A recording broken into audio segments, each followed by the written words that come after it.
All right, guys, what's up? Welcome to another show of Average Rob Runs. And today, I do have to say this morning, I put down some pace today. So today was sort of a part of my training. It was really just to put a decent time in for my 5K virtual run that I've been a part of. So today I was able to put down a PR in a shoe that I will be doing my initial review on here in just a second, but to go along with it, I've noticed that my pace, my stamina, everything has been getting better and better over the weeks as I've been doing this training program through the Nike Run Club program. Now, by the way, I'm not paid or sponsored or whatever by Nike or Nike Run Club.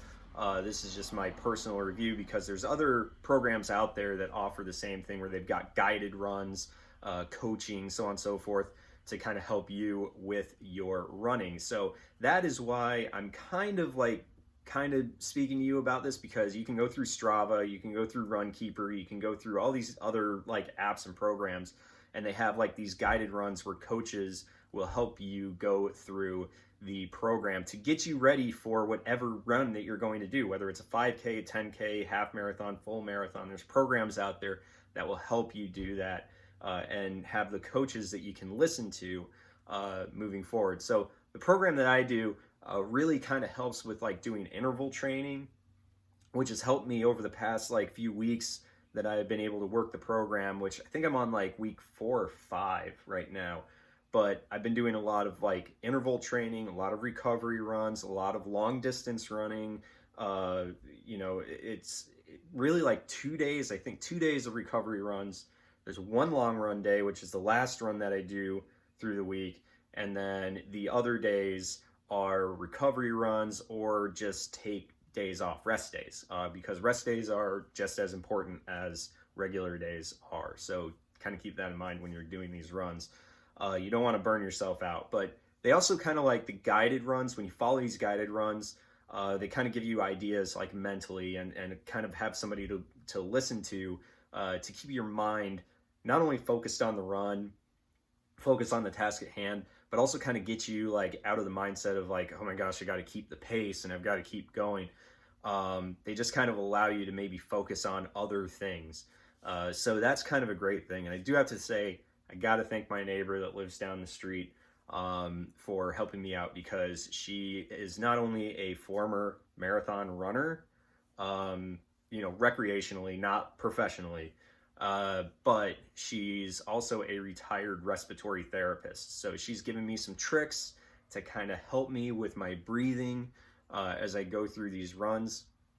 So I really have to thank my neighbor for kind of helping me not only stay motivated, but giving me some tips along the way to kind of help my breathing out.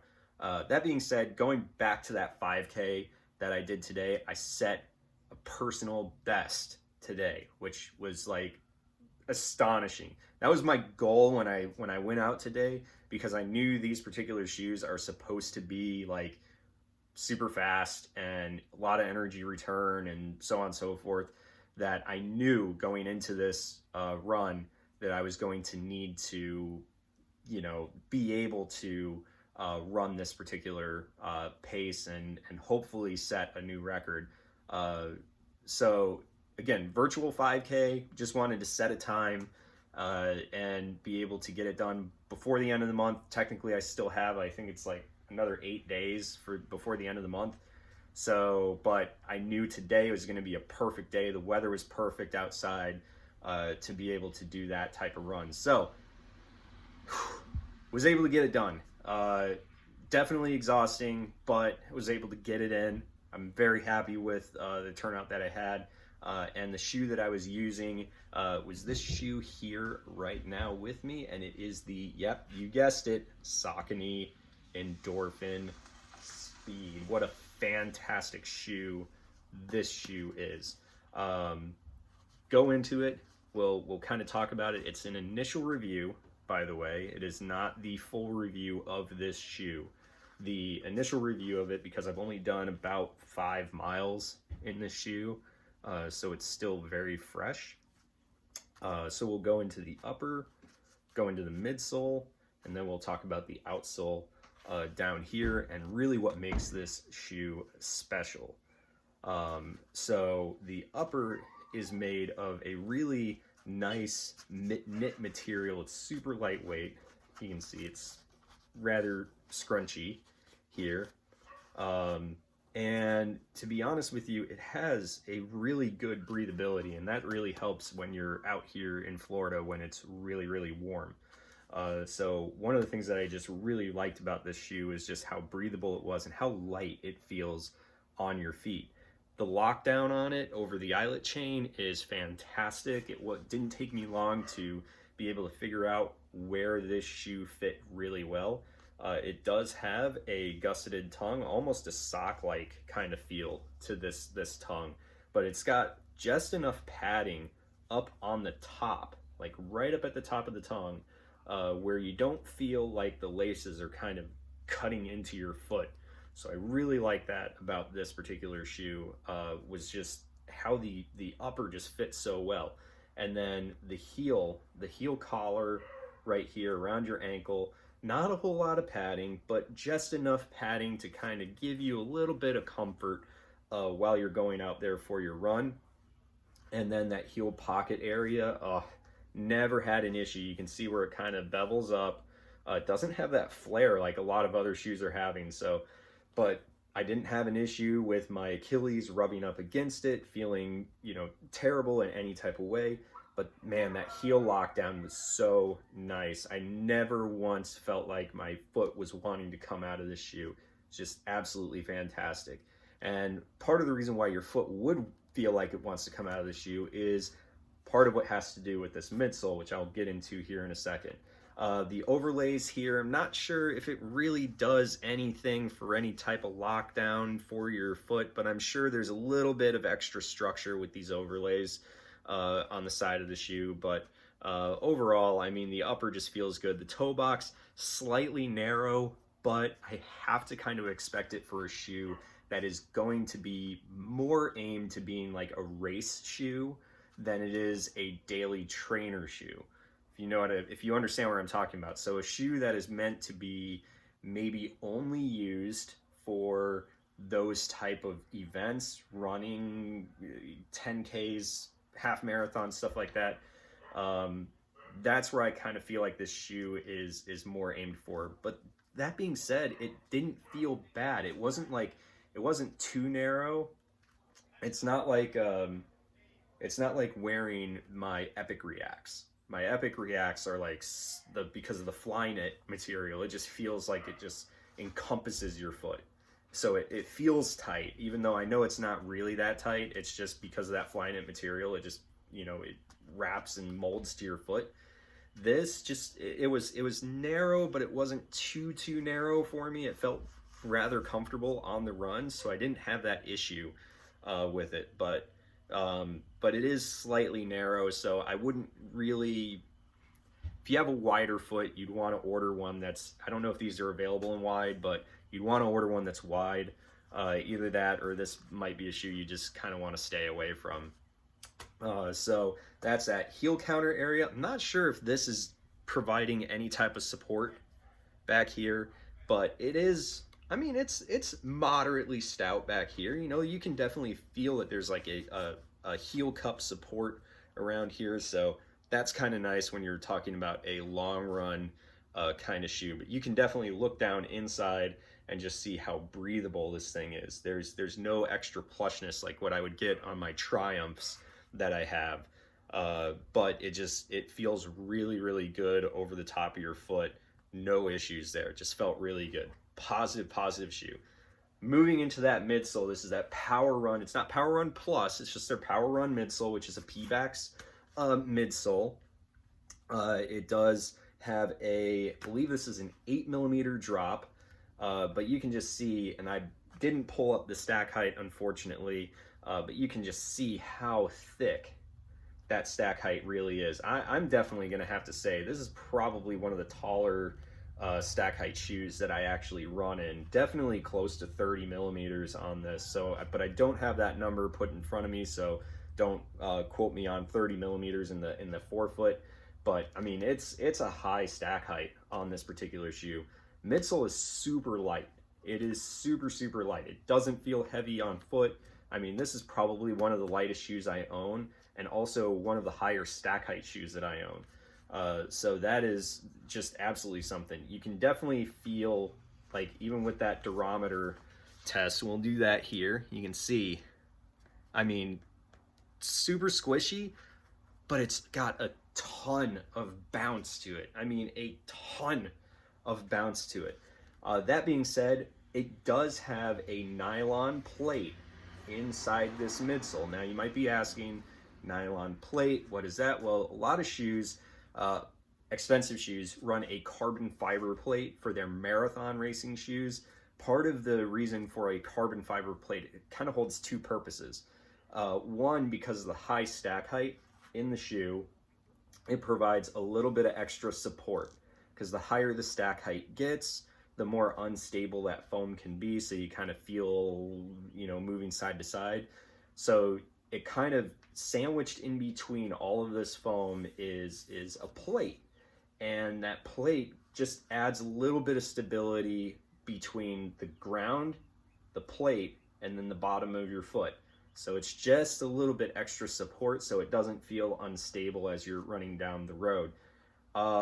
That being said, it has another purpose as well, and it's to basically give like a spring, or like a huge energy return, basically a spring. So if I try to fold this shoe, you can see it doesn't have much movement to it, and that's because when you actually land and you start rolling, it's using that whole plate that basically runs from the heel all the way to the forefoot as a spring. So that energy, when you land, it compresses that, because it's kind of curved. It compresses it, and then as your toe launches off, it just thrusts you forward. And I have to say, I felt that on my run right from the beginning. And I'll even tell you about my cool down run afterwards, because I think that's just as brilliant as well. But that midsole is fantastic, super cushiony, but also a ton of energy return out of the midsole. It's super bouncy, super comfortable. Let me just put it that way. For a shoe that is as light as this is, and as simple as it is, because it doesn't have any plushness to this, it definitely has a real comfortable ride to it. So that is something that is really cool. I really like that. Going out to the outsole now, this is kind of where things get a little bit interesting, because technically you can use this as a daily trainer type of shoe. It has enough rubber where you can use this as a daily trainer shoe. This shoe is going to end up being my specific event, 5K, 10K, probably half marathon type of shoe. I really wouldn't be using this just for my everyday use. I think there's other shoes that, you know, for your intervals, for your recovery runs, for everything else, there's other shoes that are out there. This is something that I would specifically use just for those type of events, the 5Ks, the 10Ks, when you're out there trying to compete against other people. That's where I would use this particular shoe at. But plenty of rubber underneath here, actually. You got a lot of exposed foam here, which you can see I've already landed on quite a bit because I'm kind of a midfoot, you know, light heel, but more midfoot to forefoot strike. But this rubber, I mean, you can just, it's only 3 miles. It's only 5 miles actually. But I mean, just no signs of any wear on this, which is really nice. And even right back here in the outside heel area, there's a little extra rubber right back here to kind of absorb some of that impact and give some abrasion protection to that exposed foam, but not a lot of rubber underneath this shoe. Still going to get some good miles out of this particular shoe, but just me personally, I would be using this shoe more for those, like, you know, those long speed run days where you're doing either a virtual run or a 5K, 10K, half marathon, full marathon in person. That's where I would use this shoe. You can use it as a daily trainer. but I personally wouldn't. So what is this shoe for? How is this going to be used? Already answered that question. For me, it's going to be that taking it out to a 10K, 5K, half marathon type of race and be able to use this particular shoe. Is it an easy day shoe? Not really, because, and here's where I'll get into my cool down run. So my cool down run, I was trying to go slow. So usually for me, a cool down is about 8:45, 9 minutes a mile. This shoe does not let you go 8:45, 9 minutes a mile. It wants to go fast, but because there's so much energy return, I ended up doing a cool down run at just over 8 minutes a mile. I didn't feel like I was putting in any effort, because that speed roll technology that they have right here, so you can see where it kind of flares up, kind of almost like the Asics Glide Ride, just not as like not as pronounced, but you can see where it flares up in that toe area to kind of give you that roll through your gait cycle. It's definitely, it provides so much energy return and so much like ease of the run that you, even during the cool down, it just felt like I wasn't really putting in that much effort into that run, and yet I was still putting close to 8 minutes a mile, even for that cool down, which was a mile cool down. So that was something that was like really impressive with this shoe. So I wouldn't really put this as an easy day shoe.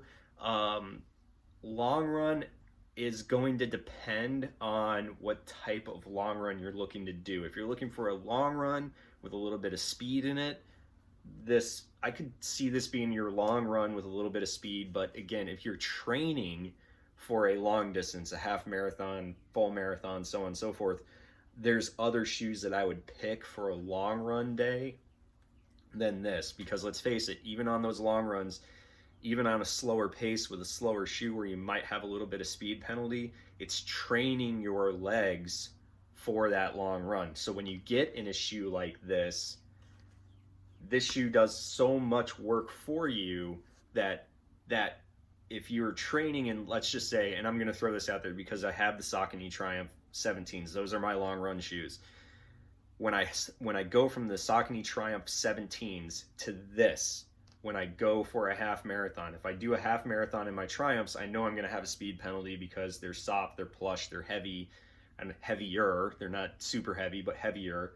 That shoe is going to be something that I'll run probably close to 9 minutes a mile in that particular shoe. But when I go to an event and I'm doing that 10K or that half marathon, and I hop in a shoe like this is probably going to take 30 to 45 seconds off per mile versus the Triumphs. But because I'm so used to running in the Triumphs and using that energy, as I just lost my light, how do you like that? As I'm using that energy, these shoes will kind of make up for it. So that's something that's kind of like, kind of brilliant when you really, really look at it, is these shoes will kind of make up for that. Let me see if I can turn this back on here. Give me a second. Sorry, guys. All right. So these shoes are going to do a lot of the effort for you. So therefore, you're going to exert less energy over the long run. So that's why I kind of say with this particular shoe, train in something else. Get yourself used to doing a long run in a soft shoe, something that you're used to running long distance in. And then when you go over to this shoe, it almost seems effortless. You're using less energy. The shoe is providing a lot of energy for you moving forward, and therefore your times are going to drop drastically for that long run. So kind of keep that in mind with this particular shoe. I personally wouldn't use this for a long run. If you're training, I would only use this for the long run. If you're going to an event or a competition or something like that. That being said, if you have the Saucony, if you're using the series, let's use this. If you're using the series of shoes and you have the endorphin shifts, which is like your daily trainer, the one that you can do intervals and stuff like that in. And then you have the endorphin speeds, and then you have the endorphin pros. You're going to use the endorphin pros for your events. You'll use this for those long training runs, and then you'll use the endorphin shifts for everything else. You'll use it for your easy runs. You'll use it for your interval trainings. You use it for everything else, where this will be like that long run that you're training for the long run in, and then the endorphin pros will be your go to the event. But if you're on a budget, this will be end up being your competition shoe, like for me. So that being said, now what the cost of this shoe? $160, okay? $160. Kind of a hard one to swallow, but with its competition, it's really not that bad of price, okay? There's not much in this category that has a plate in it for $160. Most shoes you're spending $200 or more to get. Now, there is the Nike Zoom Fly 3, which does have a carbon plate in it. It's a full React foam midsole. It's not Zoom X, so it's not the Vaporfly, but it's kind of close to the Vaporfly because it does have the Vapor Weave upper. It's very close to the Vaporfly, but it's using React, so it's a little bit more firm. I don't want to say smoother ride, but I guess they say more responsive ride, and it does have the carbon fiber plate in it. So there is the Zoom Fly 3, which does run around the same price. I've never ran in the Zoom Fly 3, so I can't say how they compare. But for this particular shoe, there's not much out there that comes in at $160 that has a plate in it. So $160. I think it's really only because this shoe sells so well. I mean, it is a shoe that for a while was sold out on Saucony's website. It was sold out through a lot of retailers. So it's an extremely popular shoe. But is it worth it? In my opinion, yes, it's worth it. Just for the speed, the comfort, the stability, everything that this shoe has, it's worth it. It's absolutely worth it. But I know there's a lot of people that, $160 for a shoe like this is a hard pill to swallow. I don't blame you, but it is what it is. So where I'm at as far as scoring is concerned, I don't know where to score this because it's only got, like I said, 5 miles on it. I can't really score this shoe too well. So I'll wait until I get 50 miles on this shoe, which I do have quite a few events coming up. So this shoe will be getting used for a lot of those events moving forward. And that's kind of where this shoe is going to end up. It's a fantastic shoe. If you don't have it and you're looking for a competitive running shoe, definitely the place to go right here, the Saucony Endorphin Speed. Thank you guys for watching. I know it's a bit of a long video, but I do appreciate everything you do. If you like the video, please click that like and subscribe button, and you will see more videos from me coming soon. So thank you very much, and as always, guys, enjoy the run.